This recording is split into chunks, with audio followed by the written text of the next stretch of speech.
nih, eh, Pak Ganjar ketika akan dicalonkan atau diumumkan untuk menjadi calon presiden dari PD Perjuangan disuruh menandatangani kontrak kalau nanti terpilih jadi presiden semua menteri itu harus atas izin ketua umum. Saya kira nggak ada kontrak-kontrak begitu, karena Ganjar kan ini dari awal sudah kader partai.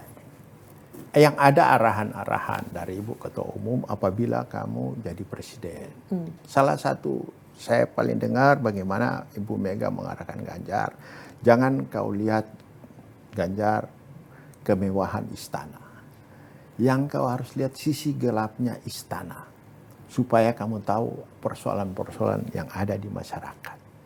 Itu yang Bu Mega tekankan selalu. Ke kita pun, waktu saya mau jadi gubernur, Ibu Mega, jangan kau lihat kekuasaan yang kau punya. Kau harus lihat hal-hal lain di lingkaran-lingkaranmu itu yang kau harus jaga. Saya kira nggak ada lah. Kalau soal pembentukan kabinet, penunjukan menteri, semua. Ya kan pembentukan kabinet itu kan pengalaman Pak Jokowi semua kan diusulkan oleh partai. Mana ada yang tidak direkomendasikan oleh partai?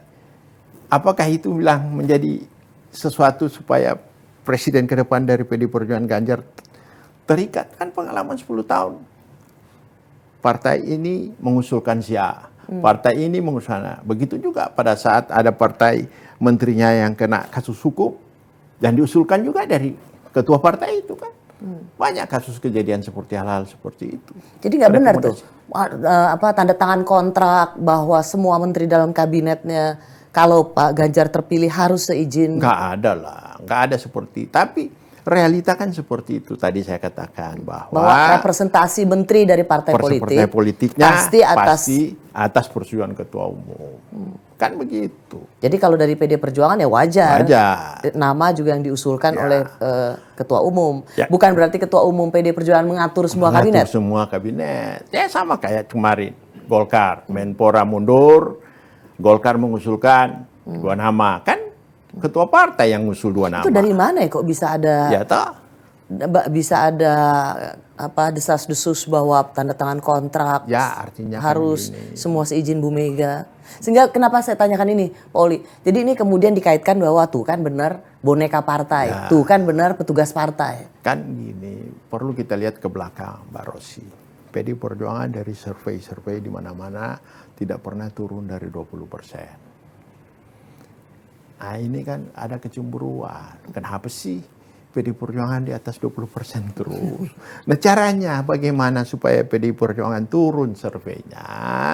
Tentu harus digembosi dengan cerita segala macam. Itu kan strategi dalam pertarungan. Kalau mau menaikkan seseorang harus menurunkan. Gak mungkin ini naik, udah melewati persentase yang ada.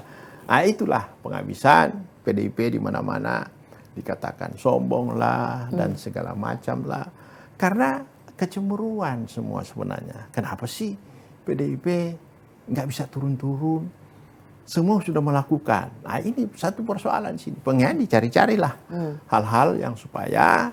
Jadi Pak Oli lihat ini lebih ke arah untuk apa? Untuk mendiskreditkan kampanye negatif untuk PD Perjuangan.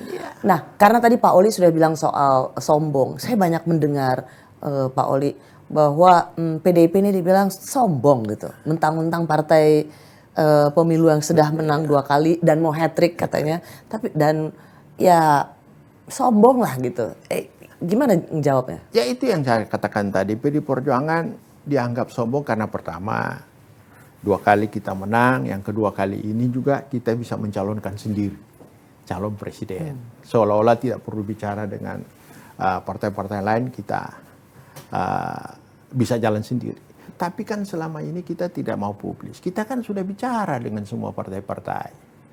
Tapi kan mereka punya konsep sendiri. Yang sombong justru, ya kan? Bukan kita yang sombong. Mereka yang lebih dulu mencalonkan, memblok-blok sendiri, bukan kita, ya kan? Lebih duluan mengumumkan koalisi. Mengumumkan koalisinya semua tidak mau bicara sama kita, seolah-olah kita dianggap tidak mau berbicara. Padahal kan kita berbicara, makanya kemarin Hanura datang, P3 datang, ada beberapa partai lagi akan menyusul dengan kita. Jadi bukan sombong, ada keterbukaan dulu dari diri kita supaya tidak katakan bahwa PD Perjuangan itu sombong. Cuma ya itu tadi, konotasinya itu tadi Mbak Rosi. Ada hal mereka melihat PD Perjuangan ini tidak pernah turun surveinya. Mau ada gelombang apapun, selalu masih tetap 20%. Nah, ini kan jadi satu persoalan.